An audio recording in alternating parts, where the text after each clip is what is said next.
Hey, Paul. Can you hear me all right? Hello, hello. Hello.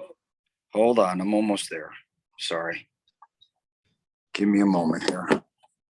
Certainly. Technical. Hold on.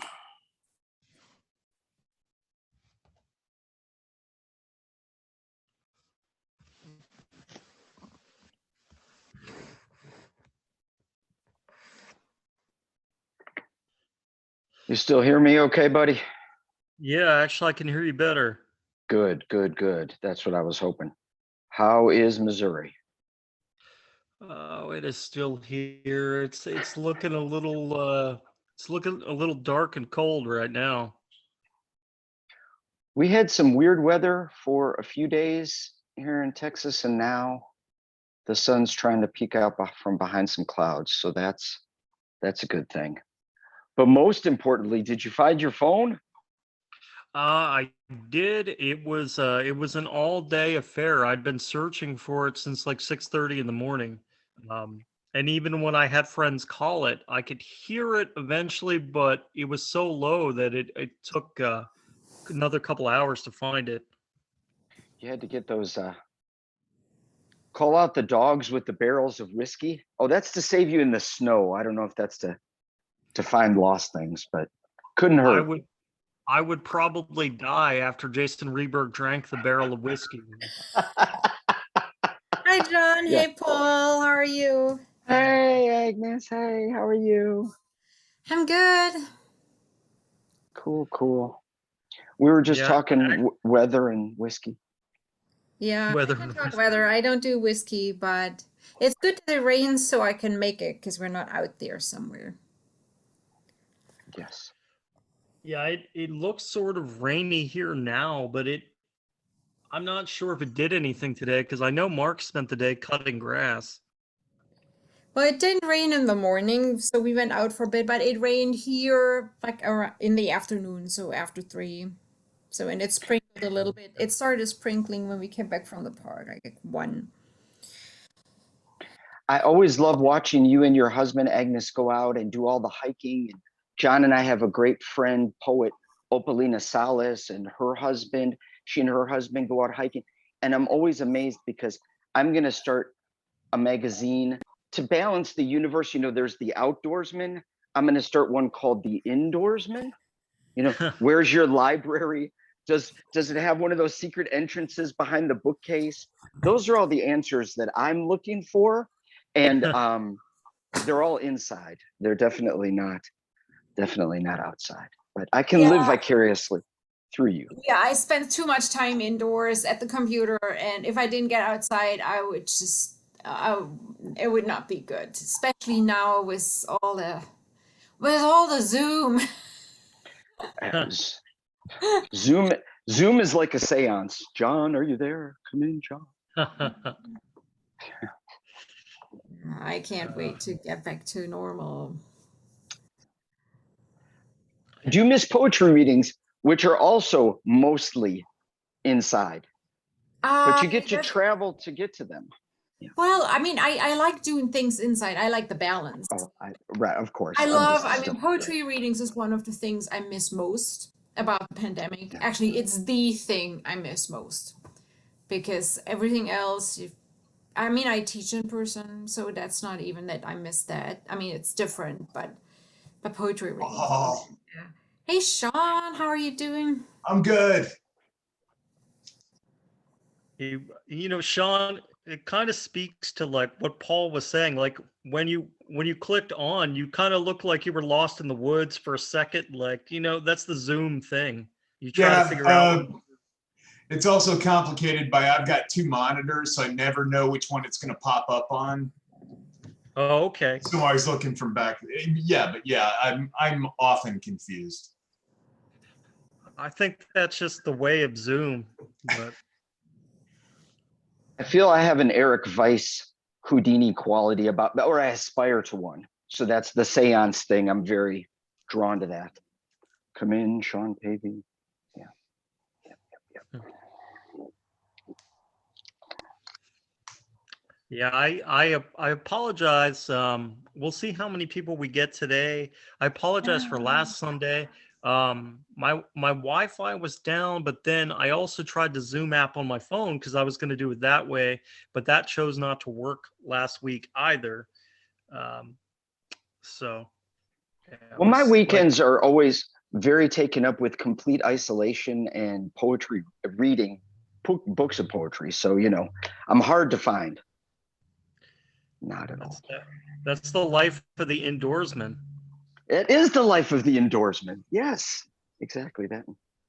Topo Chico.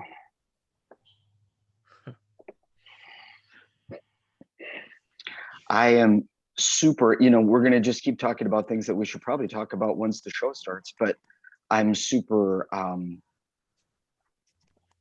loving and bonded and drawn and jealous and all of the above to the idea that you all went around and did some Frank Stanford stuff, because he's on the top of my list.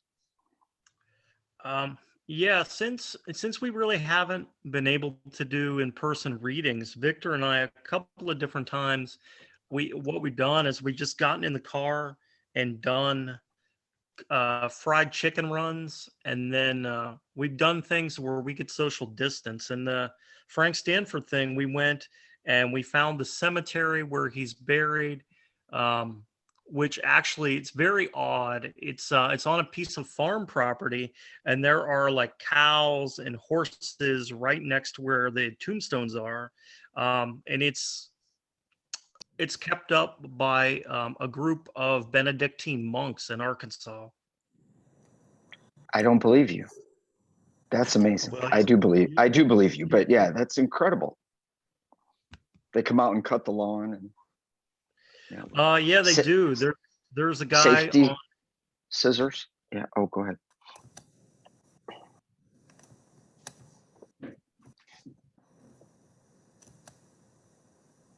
John, you muted yourself. sorry, Paul. Yeah, there was an old man on a lawn tractor with a dog that was just shaking so badly. I felt terrible for it, but he goes around and he keeps up the grass there. And he said at one time he was a monk in the monastery there. Nice. So he just stayed around to take care of the area. Very cool. Yeah, it's not a very big place. Stanford is there. His mother is also buried there, as well as his adopted sister, who only died about a year ago. Yeah, his story and his books are just, I could go. Yeah, amazing. I'll just bleed a little bit so the moon will have something dark to shine in. Yeah, he's incredible. Yeah, Hey guys. Hey, Jack. yeah, Jack's here. And speaking of, so Joe Malazzo is my great teacher, mentor, friend here in Dallas. He went to SMU. He's buddies with Greg Brownderville, who is now running the English department at SMU, who loves Frank Stanford and is best friends with Abraham Smith, whose book I just found here a second ago was something I was looking for that I used as a bookmark. Only Jesus Could Ice Fish in the Summer. And they have all together made a Frank Stanford movie that I just keep bugging that I'm like, the trailers look unbelievable. They might have called it Singing Knives. I'm not even sure, but whatever the movie is going to be that's coming out through SMU, let's make it be. I'm dying to see the whole thing. And there could just never be enough documentaries about Frank Stanford, Everett Maddox, DJ Breeze Pancake, Elizabeth Bishop, Lorraine Nightingale, and maybe Scott Wanneberg. There's just some people that are so mysterious to me that I'm just, give me more documentaries.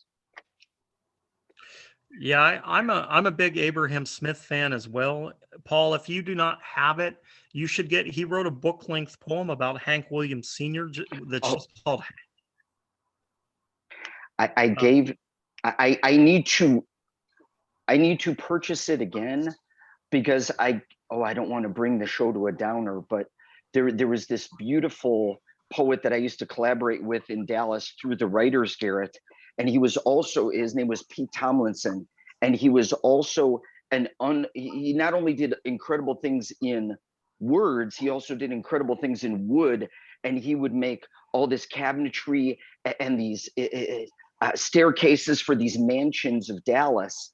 And I had just gifted him, loaned him Hank by Abraham Smith, and the red one. Oh, I can't think of the full title, by Ann Carson, Autobiography of Red, and had just loaned him those two, and then he got run over on the freeway I drive every day, so that wasn't great. But I need to get that. I need to get Hank again to have it back up on the shelf. But Pete Tomlinson, I love you, buddy. Yeah, I know Abraham Smith has been working with Jack White as well through Third Man Books. He's a wonderful guy, a wonderful poet. And on the subject of Scott Weinberg, if they ever make that documentary, I'll keep you posted because I'll probably hear about it before. Yeah. Or be in it. Yeah, exactly. Quite possibly, yeah. That's cool. We'll see. Okay. I've got to get on the stick here. People keep coming in, and I got to make sure I let them in. Yeah, don't let me. I'm easy what I need to know distract people. Who will James Franco play in the movie though? He'll play me, so I can be like spindly and like Okay, all right. That Hollywood always trying to fool you. Now you're thinking someone's svelte and like good looking. You know who we got for you, John. Your beloved Who's Chris that? Evans. Your beloved Chris Evans. Oh dear God! So just accept it. Just accept it. Jason knows how much I hate. Yeah. You've got the same abs.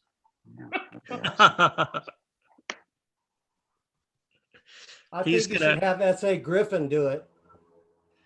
He's going to have to go into training to play me and eat boxes of donuts for like 6 months. That's why it would be perfect, because we just wreck his stupid metabolism. And yes. Chris Evans dies of diabetes after the making the film.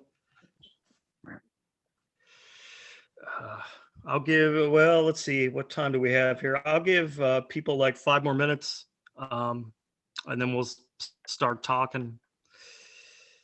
Oh, man. Yeah, I spent yesterday at the bookstore finding, I went through and I found some really nice, rare books. We're trying to find the gems in there. Really? I found a copy of Captain Blood from 1922, and then I found a copy of Woodward and Bernstein's book about Richard Nixon in the first edition with a dust jacket. Oh, right on.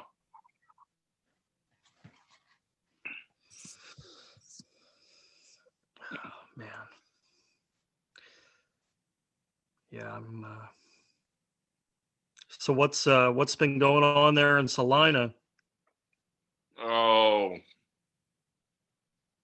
I'm ready to get out for a little while. Did you get your first COVID shot? No, I'm actually been scheduling that with Tony. Probably, I'm gonna try to do it there when I get out there to just so I didn't. I was concerned about getting the first one and then having a problem with the second because I'm pretty determined to get out there at a certain time. So I just figured I'd do them both when I get relocated out there. So, You're coming to Bell? Yeah, I'll be there till November. Yeah, it's super easy to get them in Rolla. So, but I just was holding off, not out of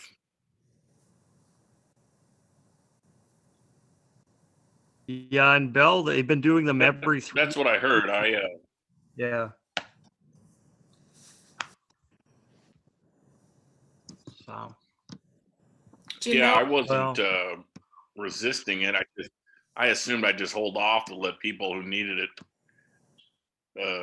more urgently than me. I didn't expect to be this kind of resistance of people, not gonna get it. And I'm like, so I'm gonna jump on that as quick as I can when I get out there. So when are you gonna come? Late next month. Or this month. Well, yeah, it is this month now. Jeez, how did that happen? I swear it was just January. yeah, they Mark and Jeremy got their second shot this past Friday, which means they should be doing another round of shots in about just under 3 weeks here at the City Hall. Cool. Yeah, I just got my second one Friday. How are you feeling, Sean? Did you have any side effects? I felt a little peaked Friday afternoon. I got mine at 10:30 in the morning. And my arm was sore. I've been a little achy, but nothing major. Man, The reaction to the first shot was worse than the second. I'm 2 weeks past my second, and it was nothing major, but I can still feel it, like walking uphill. I feel like I'm out of shape, and I cannot possibly be out of shape because a month ago I was backpacking in the Grand Canyon, and that felt fine. So there's no way Missouri is hard, but it is gonna be the vaccine. So it's pathetic. I get winded walking up the stairs. So Yeah, that second shot just makes you feel like me.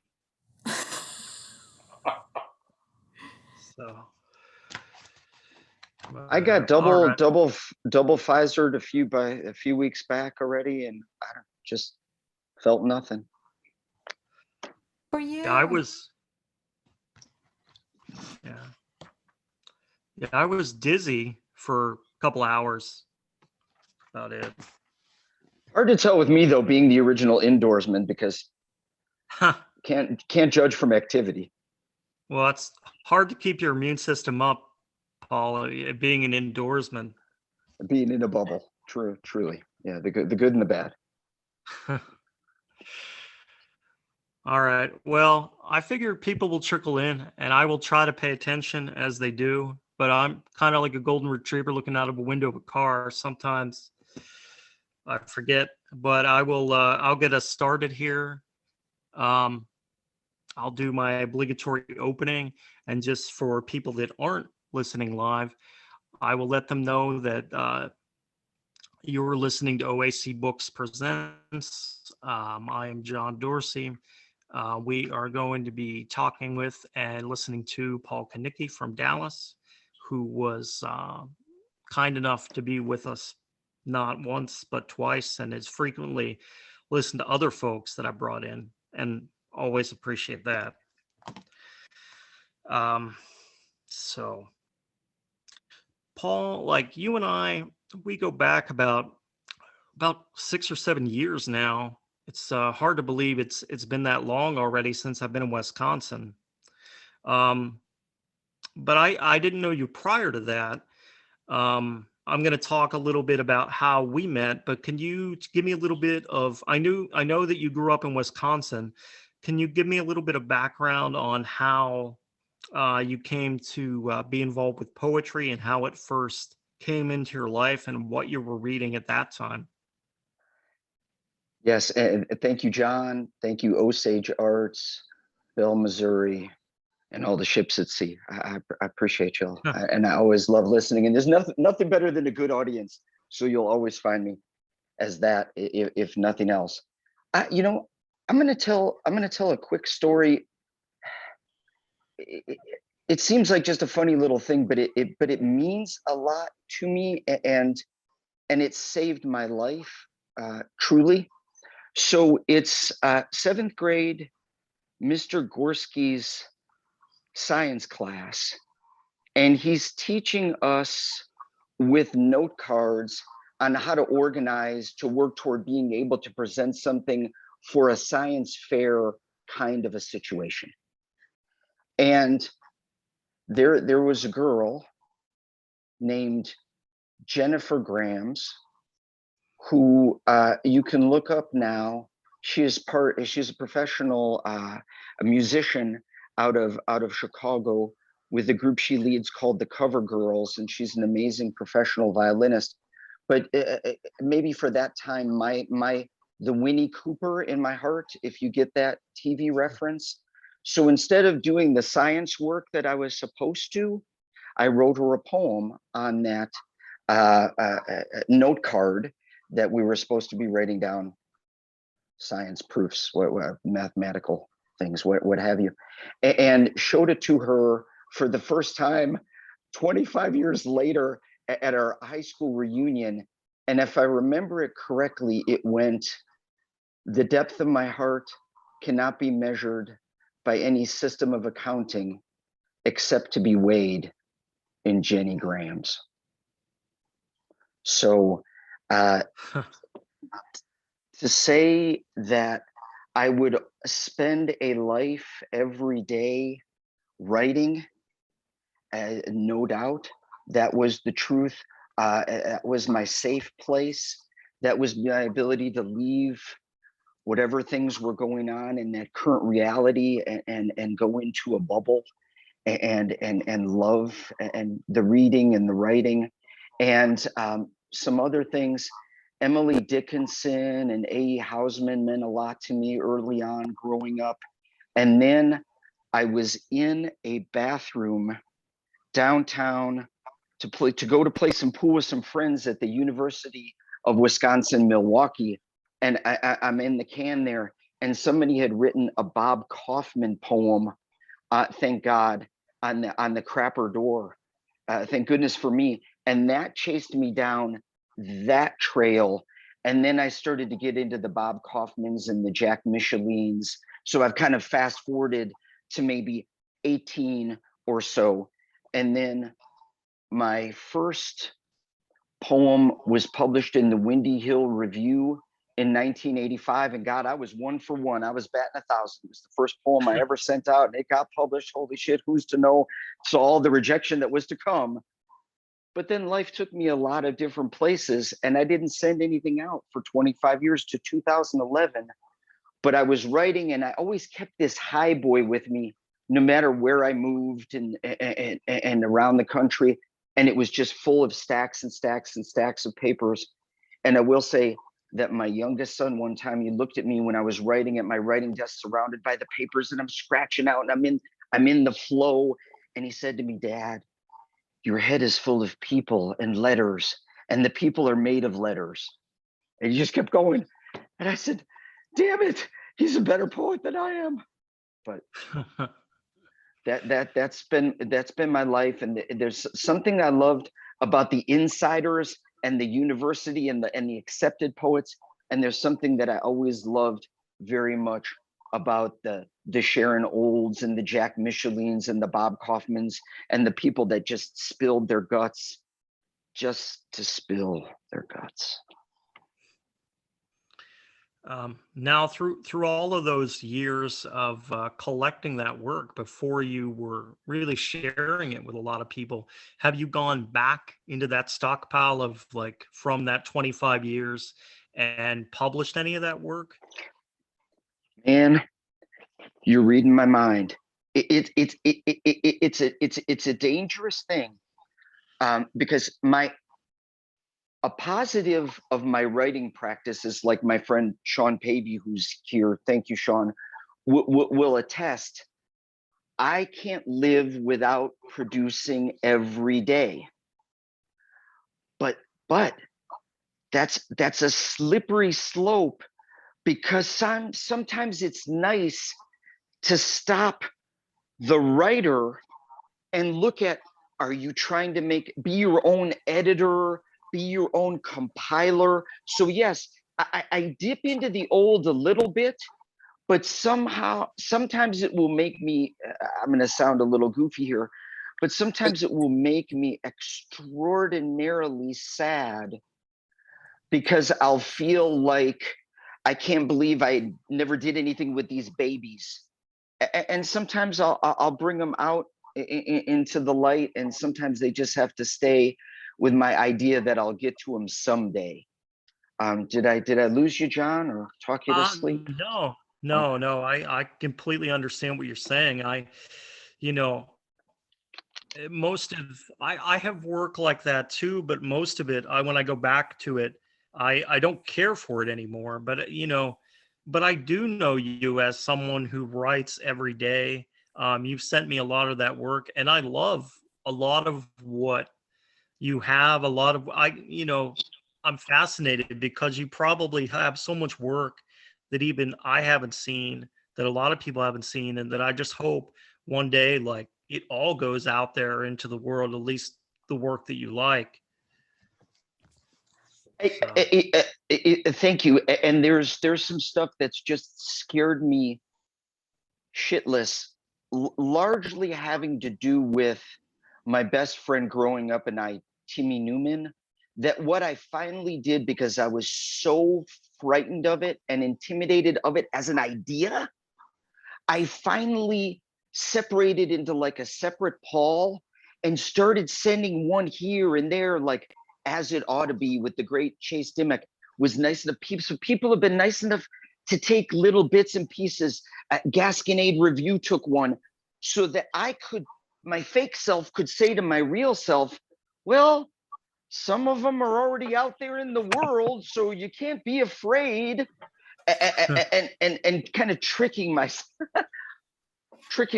a little bit, if that's not too real to share. No, all I'll say is keep tricking yourself, because those of us who have read the parts of you that you have let out into the world just want to see more. So, yeah, on that end, one of the things that I wanted to talk to you about, I know from knowing you that you have projects that haven't come out in the world for whatever reason. I know that you work with Matt on one particular project, but could you talk a little bit about some things you might want to put out there, and what you're working on currently, and what's due soon? Yes. Thank you. So, where to begin? One thing I would start with is the great Dallas poet that I know some of you, and John, I know you are friends with, Christopher Soden, came to me a few years ago, maybe a year and a half, 2 years ago, and said, Paul, we got to do a book of poems together. And then I was out to eat with Christopher Soden and the great poet Cyrus Casellas, and the two of them were so caught up with American Horror Story that Christopher says to me, we got to do it. We got to do some circus poems about the human marvels and the people that when those used to be those around the turn of the last century that used to be out there, and people would go see them. And I had to tap the brakes a little, and I had to say, well, I don't want us to just be voyeuristic or gawking. You got to give me a minute, and I've got to wait for my muse to give me an on-ramp to what my connection to that subject is. So a little time went by, and I found out about this gentleman. Very little is known about him. I found out about this gentleman, Adam Rayner, and we know his birth year, and we know his death date.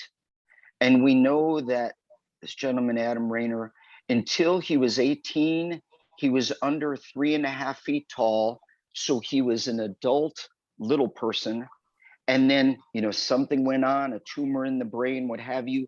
And he shot up to over 7 feet tall. So he is the only known example of an adult little person and an adult giant. And at that point, I hadn't entered therapy yet, and didn't even realize I was trying to reparent myself. But I wrote my half of the book, Terrible Grace, with Christopher Soden as Adam's mother, wondering if this, and they go to a circus together with all these human marvels and these amazing people. And she wonders, I can't be with you forever. And she wonders, when he's little, is this where you need to live, Adam? And then later when he's giant, is this where you need to stay? And Christopher's half of the book, he writes these amazing poems as the speaking as the stars of the show themselves. And it's really an amazing collaboration. And I know that's going to be coming out soon from Spartan Press. Another one that I'm so happy about from Between Shadows Press is Go Fast, the Trixie Racer Files, which is my own reimagining of the old 60s Speed Racer cartoon. And we can get into some more about that. And then my Timmy Newman poems from the days Timmy and I. One of my favorite poets is Thomas Solomon, and I just got the both super honored and happy and also heart-wrenching news that I made it all the way through many rounds and lost in the semifinals there, because the winner goes to stay in Slovenia at Thomas Solomon's house, which is, now that he's passed, has turned into kind of a poetry museum artists residency. And then again, there's also another couple of books in the works, and a biggie that I'm going to be happy about, kind of through Spartan, my new and curated poems is tentatively titled Everyone is a Migrant for Love. And then I'm also shopping one called Compass Mouth, about a man who makes a rocket to leave the earth as the earth fails. So those are the things on the frontmost burner right now, and super happy. I think either Terrible Grace, the circus poems, or Go Fast, the Trixie Racer Files with Between Shadows Press is going to be the thing out most soonest. Paul, can you talk to me a little bit about, Opalina, who I adore?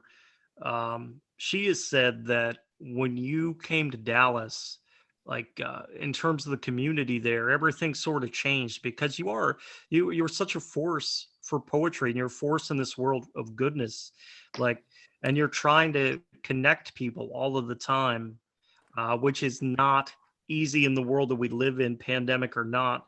Can you talk a little bit about how, when you came to Dallas, being part of that community changed you as a writer, and just your impressions of it, and where, once we get through all this, where you think the Dallas poetry community is headed, and what will your role be in that? Sure. Awesome question. So it's 2011, and I'm a single parent of 3 kids, beautiful children, 2 boys and a girl who were so sweet to me, and every day would give me that writing time. They knew when I was a certain position in the house, they would give me that space. But the internet was calling to me to look around, to try to see what was out there. Something told me, like I say, 2010, 2011, I don't want to just keep it to myself. And so one thing I pride myself on is I go out to everybody's shows with open ears and an open heart. And I love collaboration. The things that have brought me and how lucky I have been through that have just, I can't even begin to express. So I look up on the internet, and Jack Myers, who was longtime head of the SMU English department, and his wife, Thea Temple, had started this group called the Writers Garret. Joe Malazzo had just taken it over. I took a 6-week class, and it changed my world. And Joe put his hand on my shoulder one time, and he said to me, "Man, All I did was show you a way that it was okay for you to be yourself, Paul. It was okay to be you. And it seems simple, but sometimes you need the right person, that you have that ultimate respect that just lifts you up and kind of just throws you out there. It just breaks some membrane. It breaks something that was holding you back. And so Dallas and the poetry scene, oh my God, with Mad Swirl, with Opalina and her poets on X Plus, was an interesting counterbalance to a couple of literary nonprofits, the Writers Garret, Word Space, and then some of the things that were going on in the halls of academia. And those camps, they were all kind of staying behind their castle walls. And those groups weren't mixing a lot.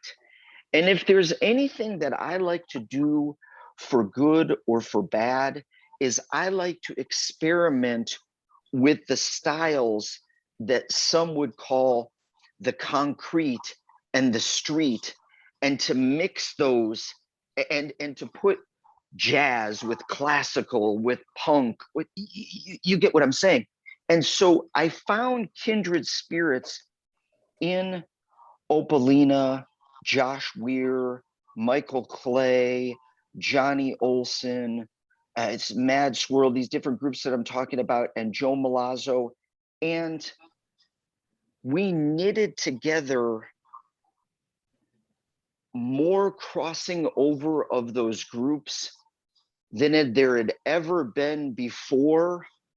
And I think what I'm realizing is, well, I'm just going to use this metaphor. It is kind of like a lung. It is kind of like a breathing apparatus. Sometimes it's growing great and we can all run a marathon together. And sometimes it's busted apart and it's come back together a few different times. And I just have to realize that's life and that's the way it's going to be, and just embrace it and keep moving forward and looking for that next collaboration. Yeah, that's very much true. Anyone who's been at this for any length of time knows that it goes in waves.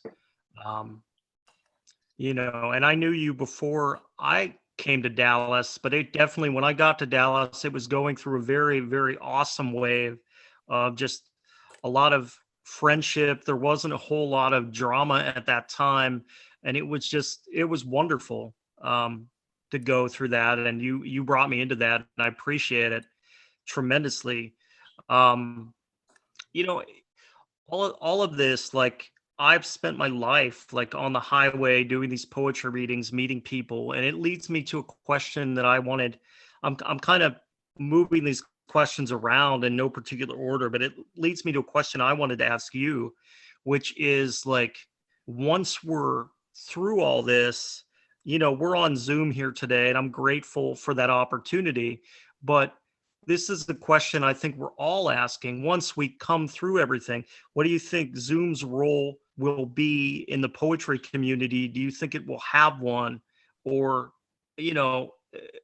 part of me wants it to disappear, but I do understand it's beneficial to people that can't travel. So what do you think its role will be at some point when we're all out in the world?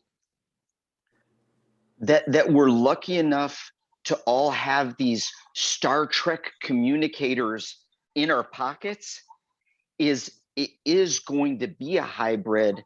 And that brings me to just want to lightly touch on a collaboration that Sean Pavey and I have been doing for a few weeks back and forth, which is titled "All of My Friends Are Afraid to Go Back Outside." And so it spoke to, I'm with these groups. There's an amazing secret poetry group that I'm with called Cloudworks in Dallas. And we meet on certain Sundays and we're all flipping out. Imagine just on Zoom, but a Zoom room full of already super socially anxious, amazing poets and writers going, fuck, it was so hard grinding the gears to not go anywhere that now you're telling me you want me to grind the gears to go back to getting together.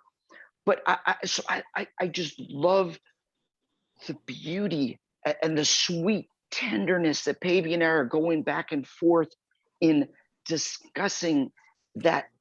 And some of them are, the poems are terrible because there's just almost a terror level. But again, to simply answer that question, it would be somebody is going to be holding up, and we're going to be bringing people in from all over the world because we're lucky enough to have the technology, but we'll also be able to embrace, you know, me going back to being able to get on my knees on the sidewalk and kiss your green Doc Martin boots sooner rather than later. Well, I'm just I'm going to throw this out there to you. July 17th, I am actually doing an in-person reading here where I live, and I've already got some people talked into coming. And if you're feeling crazy, you can come in for that reading if you want and stay with me, because I would love to see you. And I'll just put that out there. But I think I'm going to stop talking for the time being and just ask you to read some poems, man.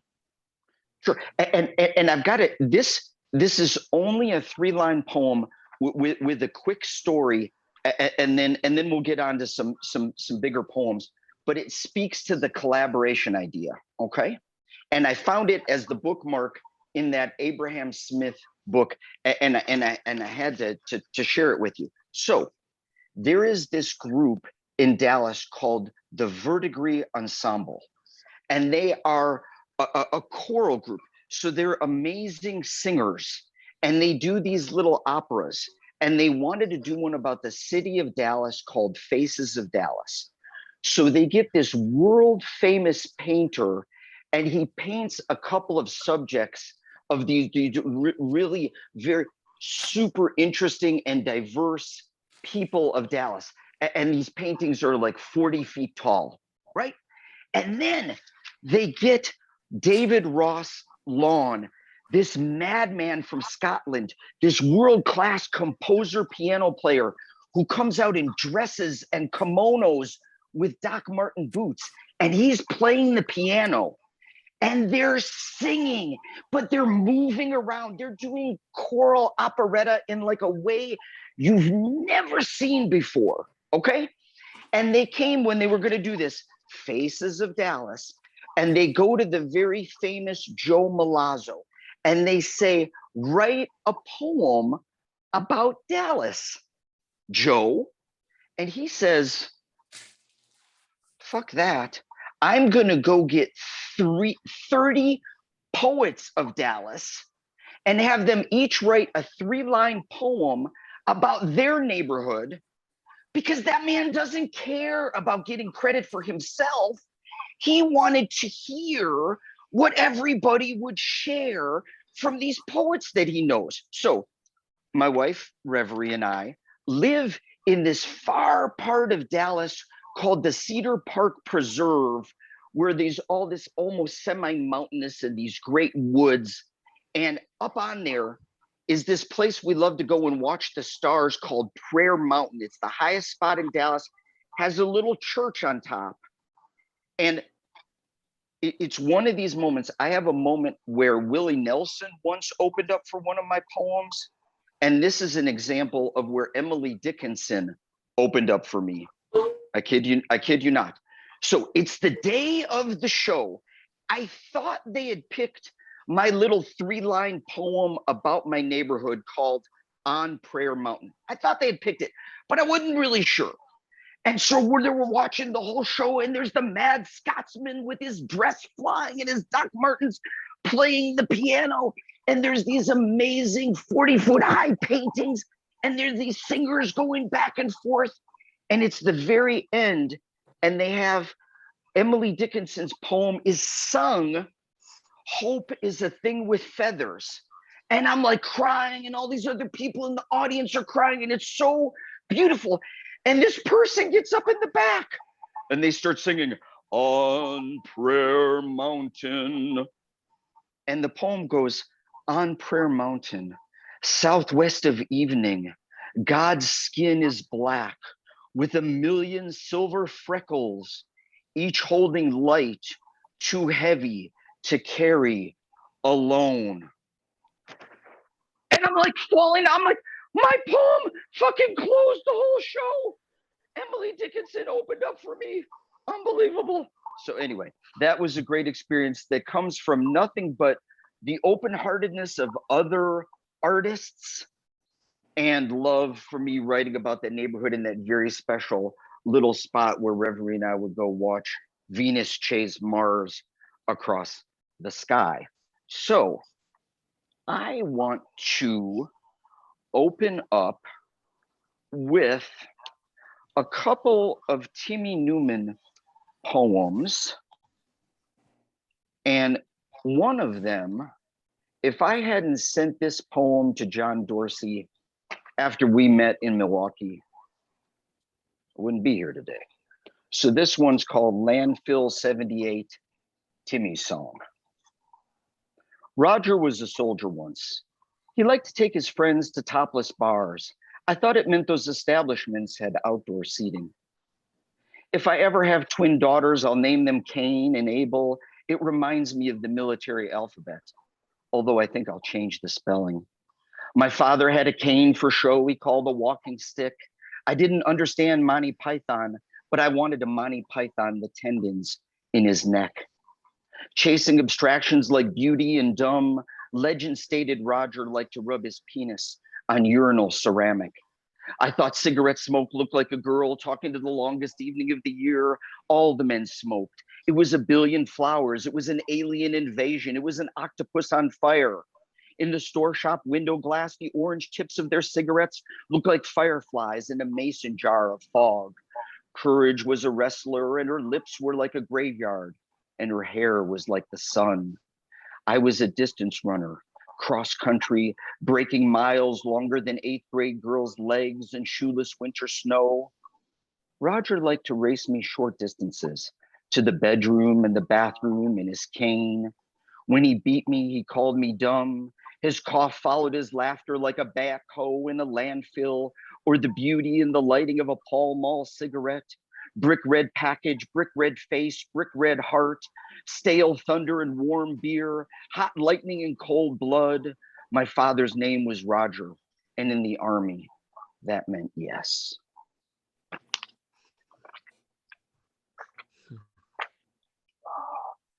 A little Timmy Newman, man, best friend a guy ever had. I'll give you a quickie here. This one is titled, You Can Tell. You can tell by the makeshift statue we drove in the ground for him, token branch of the larger oak.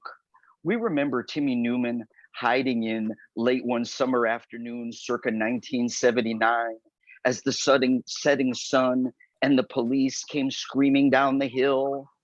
A grand old tree struck by age and lightning, 2/3 in the air, when Timmy, despite being stuck in a jagged bark hole, lit his impromptu Molotov cocktail of sky blue bowling shirt and kerosene-soaked Spy versus Spy magazine to burn that unholy golf course to the ground.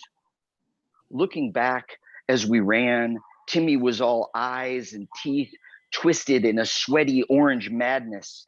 Heroically, he was always late, flying toward danger like an arrowhead or a one-man mob in an Underoos fever dream about Jesus hating moneylenders and their 18 holes too.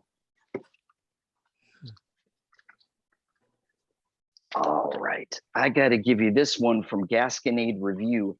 And there's this cool group in Dallas called Spiderweb Salon, run by Courtney Marie. And they recorded me. And they had this played on the radio. And it comes on, I finished listening to Willie Nelson.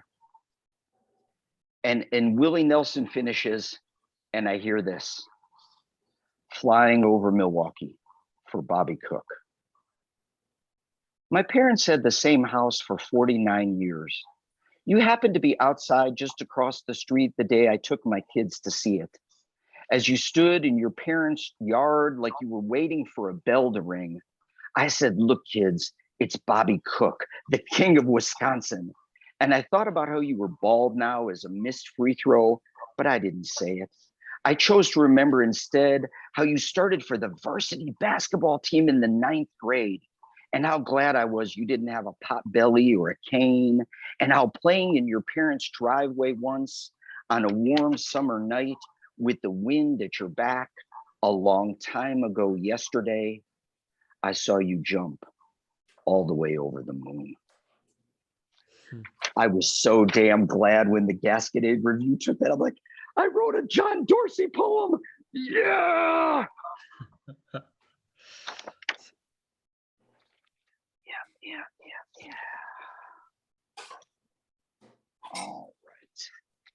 If you'd like, I would be happy to share a couple from the book that I am super proud is coming out soon by Between Shadows Press, and it's titled Go Fast, the Trixie Racer Files. It was interesting to me, John. So in the 60s, there was the original Speed Racer cartoon Japanese version. So everybody's got Japanese names, and of course it's in Japanese. Then they made a version for the US, English names, of course dubbed in English. And then they also made a Mexican version and in Spanish. And it just got me thinking a lot about identity. Why do I hate the other team? It just got me thinking about a lot about perspective. And I'm going to read you a couple poems from there. The first one I love because for me, I love that Lou Reed, a huge favorite of mine, studied with the poet Delmore Schwartz.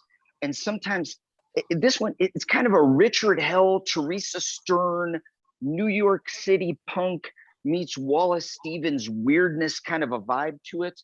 And it just comes from the perspective of one of Speed's enemies. So this guy was only known as Racer Number 1 from the random team car acrobatic Racer Number 1. It's titled, In So Much as to This Point, We Only Get One Body. It isn't easy being anyone. It's a last resort. Or all the other vessels were already named. More and more these days, I like fluffy pants and a melting purple mystic sky. When you touch me, everything is the element of surprise. Donald Hall taught me my spirit animal is a pause. You're running down the corridor, a towel pinned around your neck for a cape, laughing like a child, faster than a lost thought. Science proves when we are vulnerable, heat lightning rehabilitates the darkest corners of the sky. And thank you for that one, Racer Number 1. All right. Now, I really think Trixie Racer, she was always pulling Speed's ass out of some, he would have been dead without her. I'm telling you, she was the hero, heroine, absolutely the badass. No doubt, you can't convince me otherwise. So this is titled Trixie. Michi Shimura was her the original Japanese name.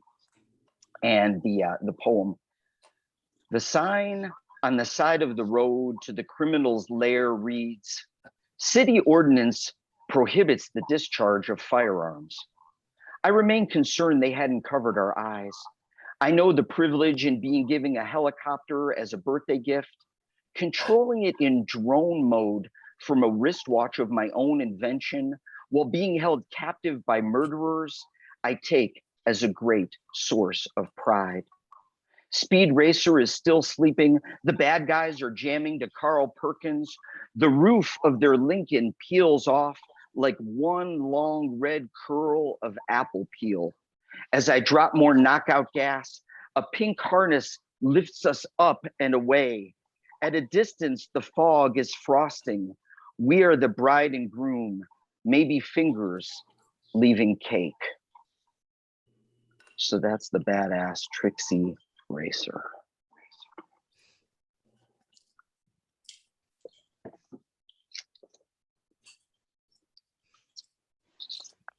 You know what I'd like to do? This seems weird. If you don't mind indulging me quickly, I want to talk a little bit about Terrible Grace, the circus poems book that I wrote with the great Christopher Soden, soon to be out from Spartan Press. And I want to go ahead and share with you it's a quickie, one of the persona poems that Christopher Soden wrote, because it's so fucking mind-blowing that anybody should run out and buy the book right now. And it's titled Lobster Boy by Christopher Soden.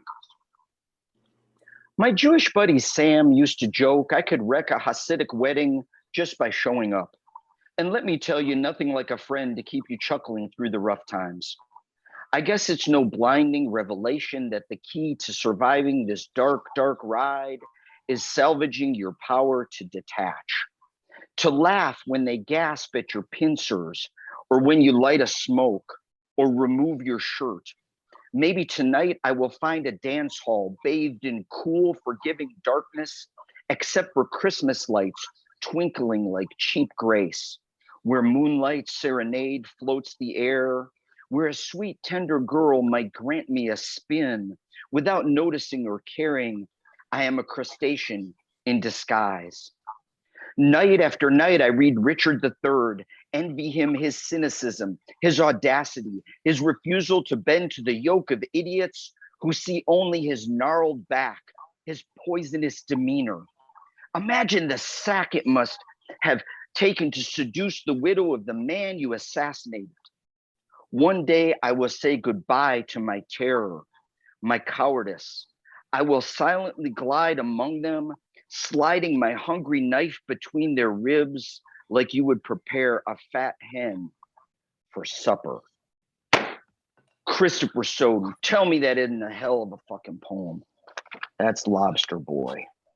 It's a hell of a poem, and I like the well, I know a whole lot about the actual story of Lobster Boy, who his life was terrible. But things that are terrible often make for great poetry. And the title, Terrible Grace. Yeah, no. I thank you for saying that. And I think the whole subject brings so much up for people to connect to. There's just a universality to that ache. I mean, shit. In one of mine, I don't think I've ever written a more controversial line than I wrote. Deformity is where and how the magic enters in. You don't think I just kill? I'm like, can you put that out in the world, Paul? And I just hope it just comes from a place where it works. I just hope it comes from a place where it works. So I'm going to share a couple of mine for you all from that Terrible Grace. And again, all the poems on my side are for Adam Rayner, the only recorded adult little person and adult giant in history, as I shared with you earlier. And this one is called One Half of a Consummation in Mist. Adam, after the first man, if you are the mango and I am the leaf and the tree from which you grew, my son, but we were not mother and child, but conjoined twins, boys together at the hip, what then? Will you drape my head in cotton or silk shroud, spare pashmina covering hushes echoed over hush? When you go in to make a kiss, hugging her, what now, offspring of thine own embrace? Is every mother her son's lonely twin, broken, rent, divot for divot? Her dimples cannot hold you like my arm. Tell me of the gender of saviors. And I have to say, I was blown away when that was put in Thimble literary magazine. the great, our great friend. And I don't like to throw the word around very often, so hopefully she's not listening, but the absolute genius that is Nadia Arioli, who is the editor-in-chief over there with Thimble. They're really doing some cool shit over there. And then one more on the circus, again from Adam's mother and all that angst that we've all felt when you are tasked with helping another human being try to get up and going and out into the world. And this one is called Fair Day, or To the River with My Little Fish. We came to the circus grounds by small train, not a toy in the forest, but the fog swaddled everything.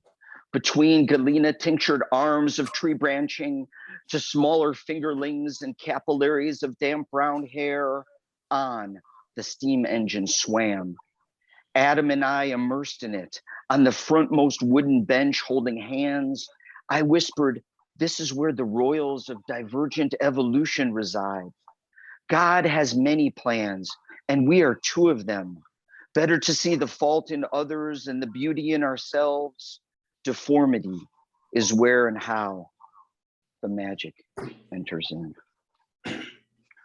So that's what's going on there.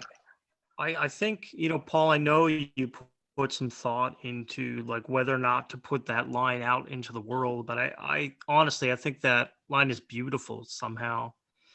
For me, I don't, not that I don't think about what I write, but I would never let how it would be interpreted prevent me from putting it out there. But you're probably more thoughtful about it than I am, but it's wonderful.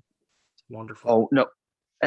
Thank you. I got to tell you a funny story. And honest to God, I think because it'll tie with a quickie poem, and I think it'll give you a snapshot of how sometimes my life works sort of like in an avalanche, or if not an avalanche, at least like Rob Petrie tripping over the divan as he walks into the living room. So Reverie and I were going to go to this school, and we were going to be the hosts for some of the high schoolers getting up and doing poetry. And so it kind of got called in at the last second, but we were happy to do it because these kids were going to get up and speak their truth. And just before the curtains are going to part, I'm trying to decide as the host, kind of how am I going to get the crowd fired up and what am I going to say? And I get up, and one of the first things I say is, y'all, I'm compelled to share with you a quote from the great Zora Neale Hurston. "Don't ask me what I do to make a living. Ask me what I do to make a life." The hilarious thing is, Reverie's blown away because she's so into Zora Neale Hurston, right? It was just one of her favorites that she studied in college, just all about her. She's like, "Oh my God, Paul, I never heard that quote before." And I look at her and I go, "You never heard that quote before because I wrote it 2 seconds ago backstage before the curtain parted." So it ended up leading to this poem that I was so honored when Blue Pepper Blogspot, which is a cool little site, they ended up, and it's another poem from the Timmy Newman series. They ended up taking it and putting it out there in the world, and it's titled, "I Tried on My Father's Pants." I tried on tough skin and corduroy, polyester, chino, cotton, rayon. I tried on my father's pants, and they were too long. I traced pictures of scorpions on graph paper and hid them in the miniature coin pockets of his jeans, folded laser tight.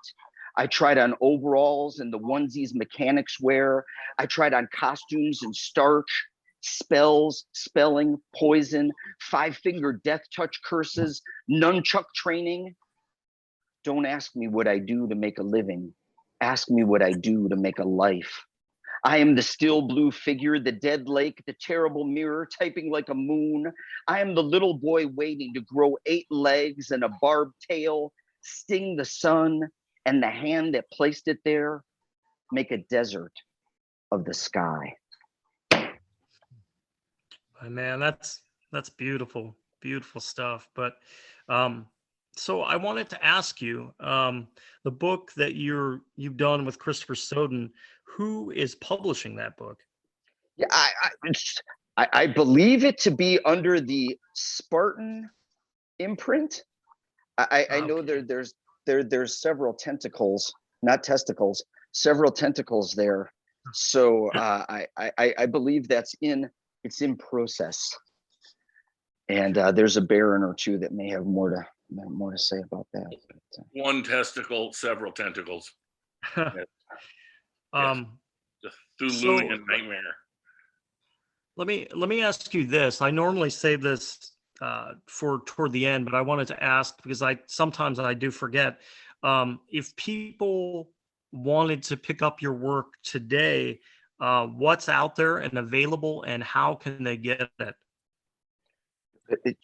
Perfect. So through Spartan, you got to let it go before it takes you over. You can get it by messaging me. You can get it by going to Spartan and or Barnes and Noble. Unbelievable book. Something like close to 50 pages of my poems. And then also the great Nadia, who we talked about, Abigail, and Dan Provost, who I love. So 4 badass poets and a really amazing collection. Get that one from me or online at Barnes and Noble. Then there is after working hours at Night Ballet Press. So again, you can pick that up from me, or I'd love it even more if you got it straight from Night Ballet Press, because they're incredible and I love to support small press any way that I can. Then that you can only get from me is Reject Convention from the, we'll just say, currently slumbering Cleftjaw Press, and then also a companion piece to Victor Clevenger's book, Tom Ferris is My Brother. I have copies of Tom Ferris is My Safe Word, and that was at one time from Dark Particle Press. I don't know if Dark Particle is also taking a siesta, but you can definitely get any or all 4 of those by messaging me.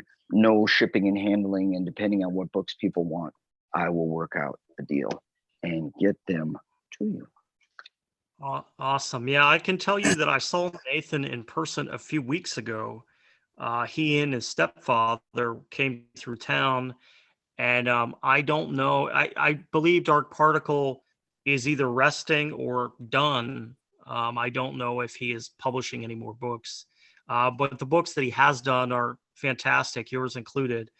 I'm going to get off subject here for 2 seconds and say hello to my friend Steve Goldberg, who has been here with us. I love you, Steve. So, but you got to send a little love out there. Let him come back. Let's see. Paul, I'm trying to think here. Is there anything else that you hadn't read that you wanted to read today, that you had on your mind, or anything that you want to talk about? Well, I would love to give a teaser of the work that Sean Pavey and I are currently forging, and he had a line, "Today is more than tacos," and I stole that, and I made a poem that I just means the world to me, titled "Today is more than tacos." Today is more than tacos and cold green wine, but not much more. The way work and belief grow dreams if luck and timing are added in the mix. One of my wife's favorite spots is called Taco y Vino, where we dream sing of Lisbon and books over the clink of stemware. The beaches and caves of the Algarve dream sing too, and how the Portuguese love their Vino Verde. Unable to visit in nearly a year, from our balcony in Dallas, we can almost count the waves. taste the lusciousness of brisket, smell the smokers on the hills all the way from here. That's awesome. That's awesome. Although I would say it's not true. I don't know how any day could be more than tacos. Yeah, man, does Dallas have tacos? Wow. I never knew. I misunderstood a taco to be a whole different thing until I started living here. It's just. Well, when I was with you in Elmwood, I think they had tacos that contained bacon in them. And that was a version of heaven that I was unaware of. I have to tell you, whenever I think of bacon, the great Lily Penhall, we were together in Dallas before she out having fun and lighting up the town before she moved to San Diego. Amazing poet. And I told her that the male pig's moment of most happiness can last a period of 8 to 9 minutes. And she said, without missing a beat, that's why bacon tastes so good. And then put it in a damn unbelievable poem. That's why bacon tastes so good. Yeah, absolutely. Yep. It's pretty awesome. Yeah, I'd love to see what I could do about trying to get up and see you all on the 17th. I hope that's like a weekend, but I will. It is. I can tell you that's a Saturday.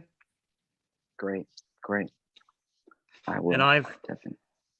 I've talked to Justin Ham. He's going to be here reading that day. My friend Johnny McIntyre from Toledo is driving from Ohio to be here and is going to read. Jason Baldinger told me that he is in all probability going to be here as well. It should be a lot of fun.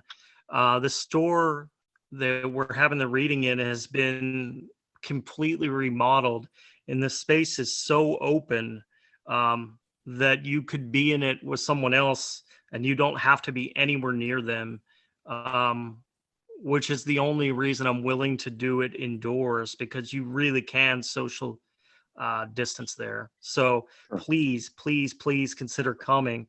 You can definitely read. We can put some of your books in the store. You could stay with me. It would be wonderful to have you. And I know that you would do the same for me if I was in Texas. Sure. So Truly. Yes. That's speaking of Baldinger, I wrote him the other day and I'm like, hey man, I'm gonna attribute a fake quote to you at the beginning of this poem. Is that okay? And so I guess you'll find, I hadn't thought about it like this, but I do have a penchant for a love for fake quotes. So you just can never have too many good fake quotes. Yes. Yours are the best. My fake quotes would be terrible. Thank you. Hey, John. Yes, indeed. Is that day you're working on a weekend? Yeah, it's on a Saturday, July 17th at 6:00. Because I've been on the hook with a couple of other guys like Macker and maybe Al Ortolani up with no date picked, but I'm trying to tease them out there this summer, and it's pure coincidence that you're doing this. I mean, man, we should make it a freaking 3-day thing if it's feasible. We could. I've already had way more interest than I thought I would, and I'm being serious. This space now, because you haven't seen it, is so wide open that we could do that. And I have no problem with we may even have a little bit of back lawn area there. Don't quote me on that, where we could have some people outside as well. So I say, give me a call on the phone this week, and let's talk about that, because I'd like to do that. And I'd like to find a way to, yeah. I've had a number of people contacting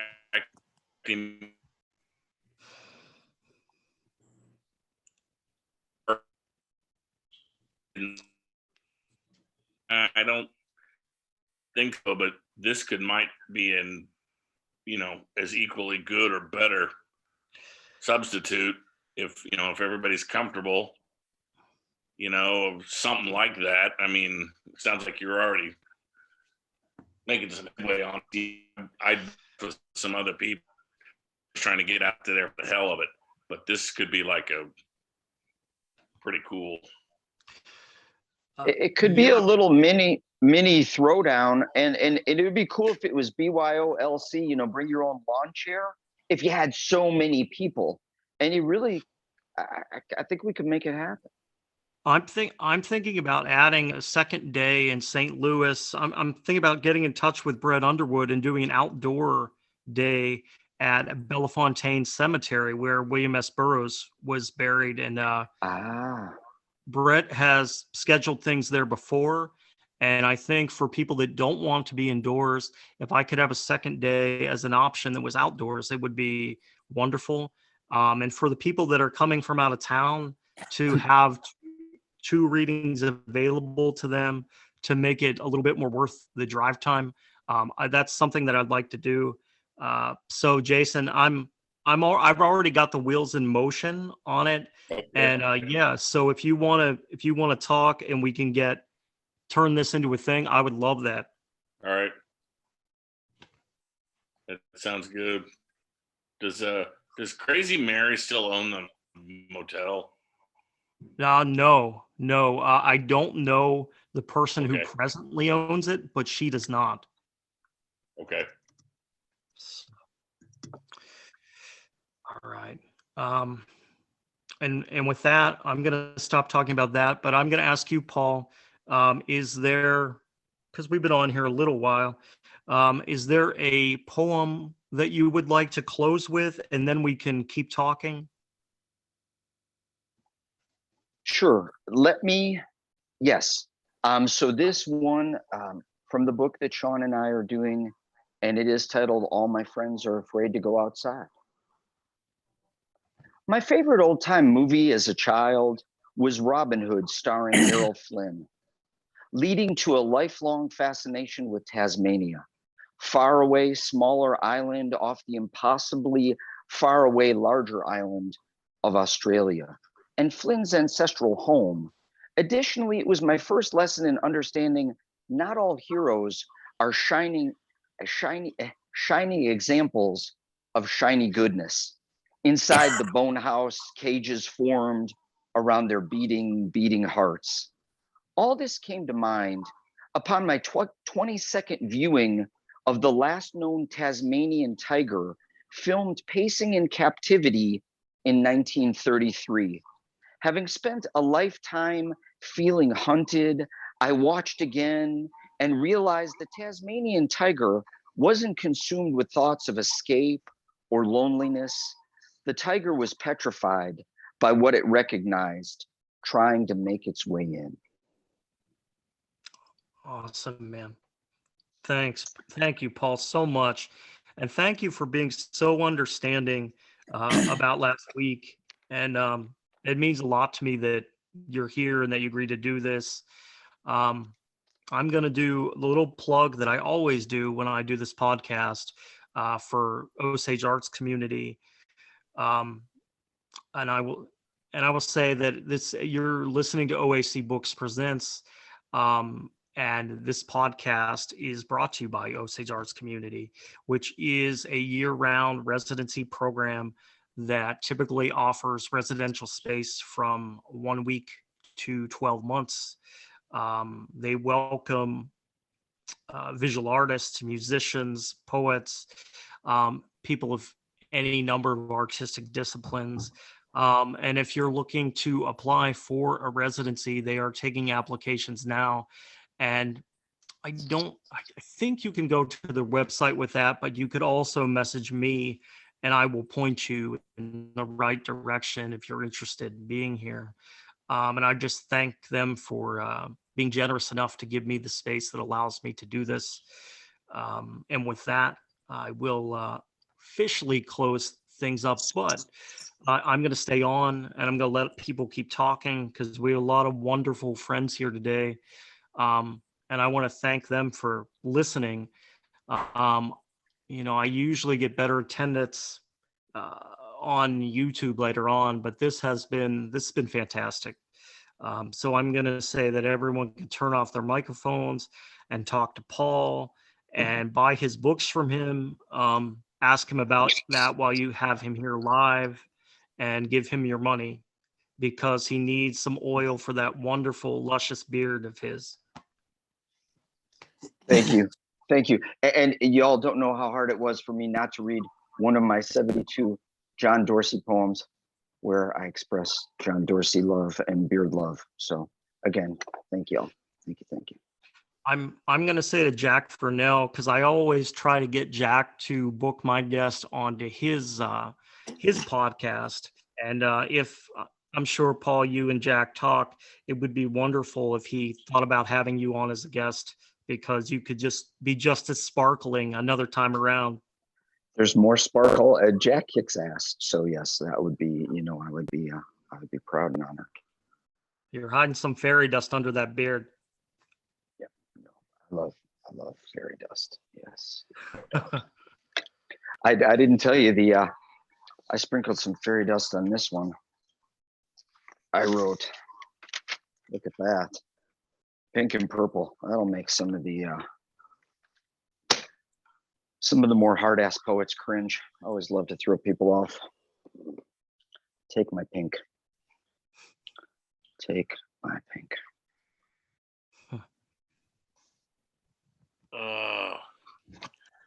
That is an oddly symmetrical beard. I think you could set your watch by it. It's a Greenwich Mean beard. I'm sorry, I've been looking at it. I'm kind of like, man, it's perfect. Yeah. How did you? It really is. It's like you took like a grinder. You just got it right perfectly. The Dremel. Yes, the Dremel. Yeah, man, it is fantastic. Wow. Paul, did you?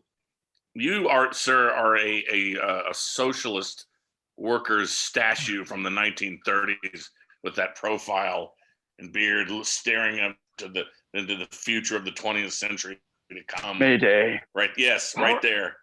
Power to the people. Yes. Yeah. Big chorus of Russian men singing in the wind. Jason, he quit his job. He quit his job to get that beard. That orderly. It was that important. Yes. I mailed away. It's got some Chia Pet aspects that I aspire to. Yeah. Chia. Yes. Thank you. That beard is guaranteed entry into the New Prophets. I think so. Sure.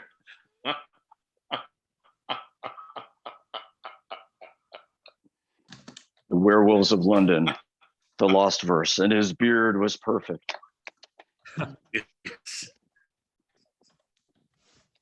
Is Jimmy the Duker? Did he show up? Oh my God! Talking about possibly 2 books. No, I didn't see Jim. That's somebody we got to get out here for July. Yeah. Speaking of socialists,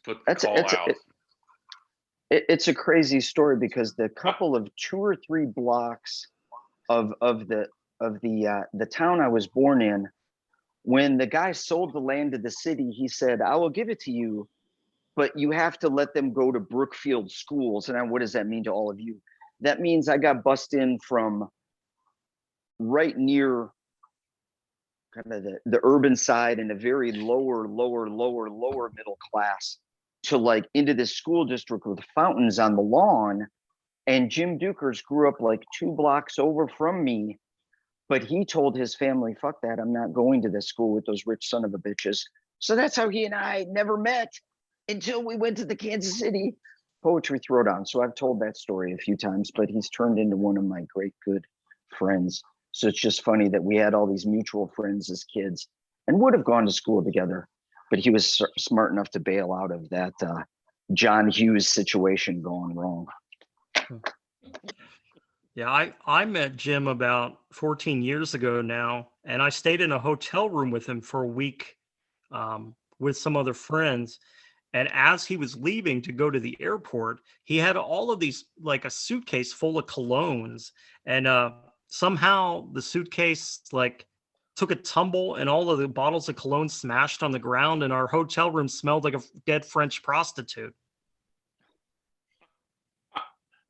Sad the prostitute had to pass away for, maybe, was he selling them or he just had them? Okay. I mean, you know, Jim doesn't drive a car. Otherwise, like I could see him out there selling them out of a trunk.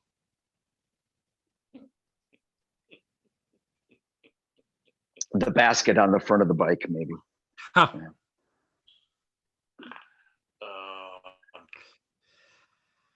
Well, we seem to be losing our number a little bit here, so I am. I'm gonna sign us off here in a minute.